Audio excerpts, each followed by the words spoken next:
सिंधुदुर्ग जिल्ह्यासह इतर जिल्ह्यातील ताज्या घडामोडी पाहण्यासाठी सिंधुदुर्ग 24 तासला सबस्क्राइब करा आणि बेल आयकॉनवर क्लिक करा। सिंधुदुर्ग 24 तास सदैव तुमच्या सोबत। पुढील बातमी पाहणार आहोत विस्ताराने। हिवाळे गावात दाखल झालेले जंगली टक्कर राजा हत्तीने प्रचंड दहशत माजवली आहे। अतोनात नुकसान करत असताना वन अधिकारी व कर्मचारी केवळ बघ्याची भूमिका घेत आहेत। वरिष्ठ अधिकारी फिरकत देखील नाही। शुक्रवारी रात्री हिवाळे गावात गुरांच्या गोट्यावर भल्या माडाचे झाड टाकून लाखो रुपयांचे नुकसान केल्याने जंगली हत्तीने शनिवारी रात्री हिवाळे बांबर्डे गावात एकूण 30 नारळाच्या झाडांचे नुकसान केले। केळीच्या झाडांचे नुकसान करत घरासमोर उभी करून ठेवलेल्या क्रेटा कारचे नुकसान केले, पण वन विभागाकडून वेळीच दखल घेतली जात नाही। त्यामुळे वन विभागाच्या कारभारामुळे ग्रामस्थांमधून तीव्र संताप व्यक्त होत आहे। रस्ता काढणाऱ्या टीमला माहिती आहे का ती गाडी फोडली ती तुमची ना सांगायचं म्हणजे का आता रस्ता काढणाऱ्या टीमची बरोबर 11:15 वाजता विजगरच्या दिशेने झालो। विजगरला हत्ती होता का भाऊसाहेब सांगा? काल एवढी घटना घडली, विजगरला हत्ती होता का? पत्रकार तिथे होते, मॅडम येणार म्हणून अजूनपर्यंत मॅडम कुठे राहिली? मुळात त्या टीमला माहितच नाही की हत्ती खय असता तोच माहित ना मुळात त्या टीमला। त्या दिवशी पण तसंच केलं। ड्रोन वगैरे त्यांना देऊच नका। त्यांचं काय आलं माहिती, गाडीत बसायचं आणि व्हिडिओ शूटिंग पिक्चर कसा बघत आहे गावात साहेब 3-4 माड पहिल्यांदा 9 वाजता इथे घातले, म्हणजे आता तिथे जाऊन पडले तर आतमध्ये माड पडलेले आहेत। ते माड जेव्हा पडले असतं जरा जरी जाग पाहिजे, नुसतं गाडी घेऊन ड्रोन आता उपयोगच झाला ना। आज हत्ती आला जर तो ड्रोन त्यांनी संध्याकाळी 4 वाजता जर इथे आसपास उडवला असता तर समजलं असतं हत्तीचा आज कुठे आहे, लोकेशन इथे येणार आहे का नाही। हत्ती आला, 20 माड टाकले, तिथे परत 4 माड टाकले, त्याच्यानंतर परत जाऊन रात्रभर त्याने जवळजवळ 25 ते 30 माडांचा अक्षरशः टाकलेले आहेत। मग तोपर्यंत हे गस्त घालणाऱ्या टीमला याची कोणतीही कल्पना नाही। साहेब माड हे जाऊन त्याचं खाद्य आम्हाला खाल्लं, तर गाडीला जाऊन तो हे करतोय आणि घरात जाऊन आणि गाडी फोडली ना। संबंधित जे रात्री गस्त घालणारी टीम होती ते जरा वेळ तरी थांबायला पाहिजे होते। त्यांनी काय सांगितलं, 7 वाजता माझी ड्युटी संपली, आता मी थांबणार नाही।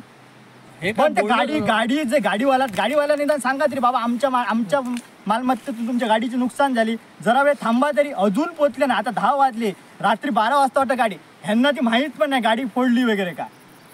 आणि थांबले ना, आम्ही सकाळी इथे 4 जण उभे आहोत, ह्यांची गाडी वापस येणार, हे अजिबात कोणीच थांबले नाही अजूनपर्यंत। फोन लावला त्यांना, त्यांनी सांगितलं माझी 7ची ड्युटी संपली। एक लक्षात घ्यायचं, इथे आलेला आहे गावात आमच्या हेवाळ्यात।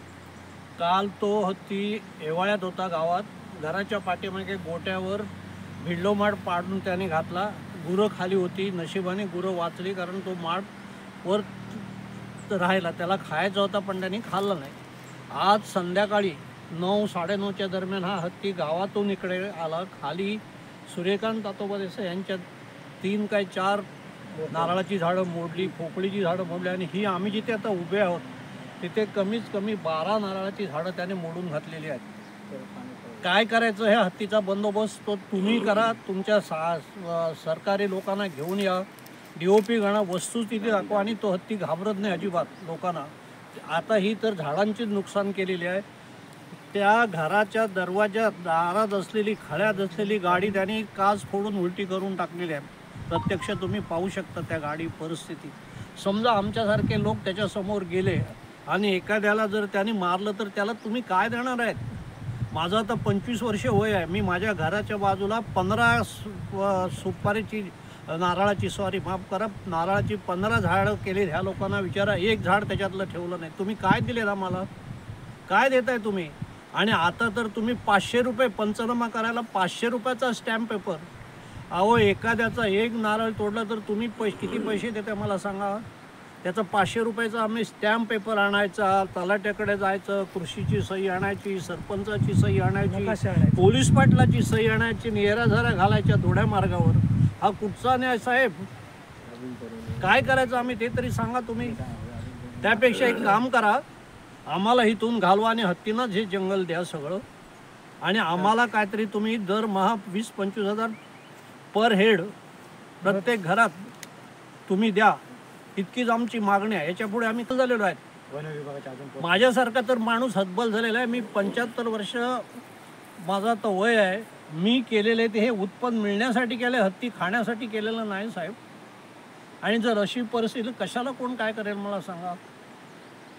ही एवढी आता ही आणखी 2-3 वर्षांनी झाडं उत्पन्न देणार होती, ती जर झाडं मोडून टाकली तर हे उत्पन्न परत करणार, ती मोठी होणार, तोपर्यंत माणूसच तो निघून जाणार.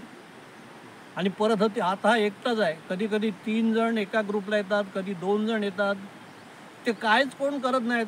आणि नुकसान झाल्याच्यावर तुमची माणसं येतात, काय उपयोग मला सांगा.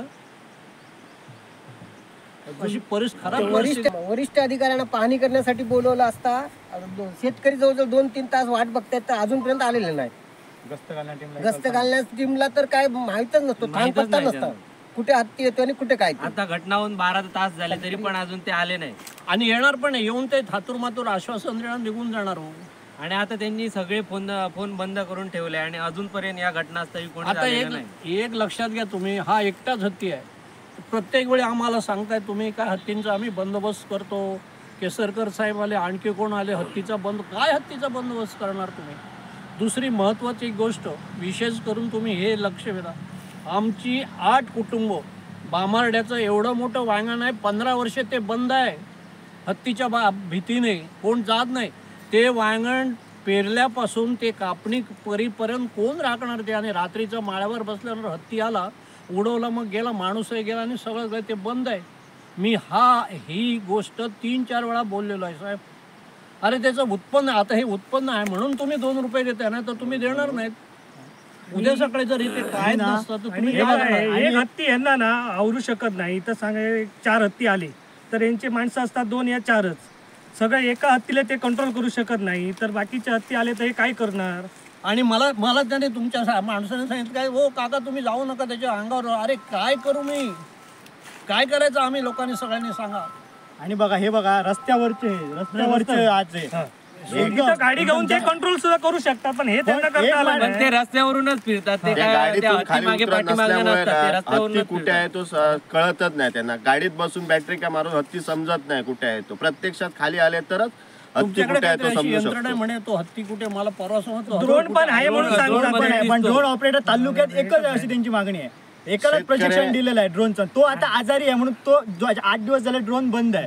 आज जर 10 लाखाचा ड्रोन बंद आहे तर त्या ड्रोनचा उपयोग 10 लाख खर्च जर माणूस 10 लाखाचा वापर करण्यासाठी एक माणूस ठेवून जर शेतकऱ्यांची फसवणूक करतात हे लोक. हे आता 10 लाखाचं नुकसान झालं, येणार आणि म्हणणार ह्या माड किती 2 वर्षाचा आहे काय 1 वर्षाचा आहे, खेळ करणार आणि परत म्हणणार ह्या माड तुम्ही कोयत्याने तोडून टाका. ह्या भाषेत ते पंचनामा करतात. वेगळं उत्पन्न बारीक असेल त्याचं वेगळं असं मेन म्हणजे ती टीम काही कामाची नाही. ती टीम हत्ती एकीकडे ठिकाणी असतो आणि ती भलत्या ठिकाणी फक्त गाडीने एक माड टाकला असता 2 रात्री, हे माड टाकल्यानंतर जाऊन ती गाडी फोडली त्याने.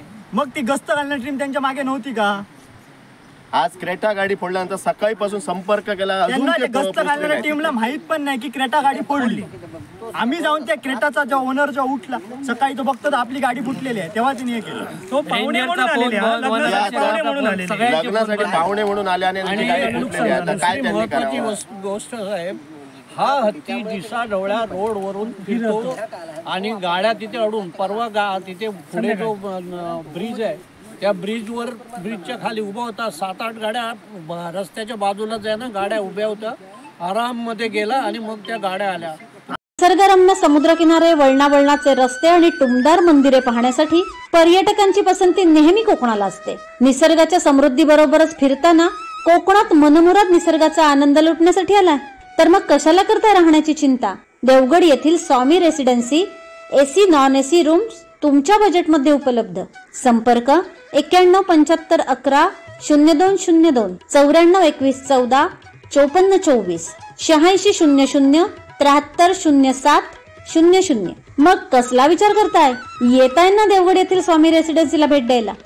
सिंधुदुर्ग जिल्ह्यासह इतर जिल्ह्यातील ताज्या घडामोडी पाहण्यासाठी सिंधुदुर्ग 24 तासला सबस्क्राईब करा आणि बेल आयकॉनवर क्लिक करा. सिंधुदुर्ग 24 तास सदैव तुमच्या सोबत. पुढील बातमी पाहणार आहोत विस्ताराने.